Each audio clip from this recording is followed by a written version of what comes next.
New at 9 o'clock, a warning from Denver police after a person impersonating an officer made a traffic stop this week. Yeah, the victims were pulled over by a gray van with flashing lights near Holly Street, and the suspect ended up getting off with the driver's wallet. Fox 31's Gabby Easterwood speaking with our tactical expert about what you need to know.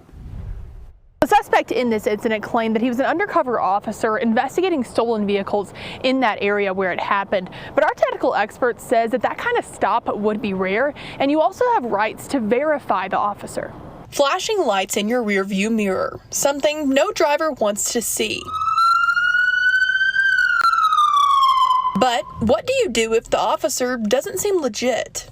If there's any doubt at all that you're trying to be contacted by an unmarked patrol car, I'd reduce your speed, turn on your hazards or turn on your turn signal, and again, pull into a safe spot, whether it's a gas station, someplace that's well lit. That's our tactical expert, James Allbee. He says poor lighting on an unmarked vehicle is a telltale sign too. Typically, the lighting is going to be sufficient. You're not going to have one or two little lights that are going to be in the dash. They're typically, this day and age, you're going to be very well lit.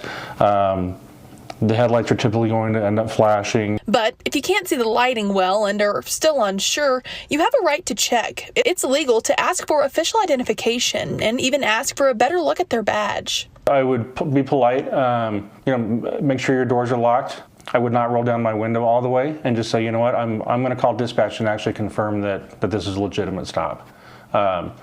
If it is a legitimate stop, the police officer is not going to have an issue with that, and they're going to appreciate the fact that you're taking the extra steps to make sure that you're being safe, especially if they're not in uniform. It's also important to carefully pick where you pull over, and the likelihood of an unmarked vehicle pulling you over is not very high.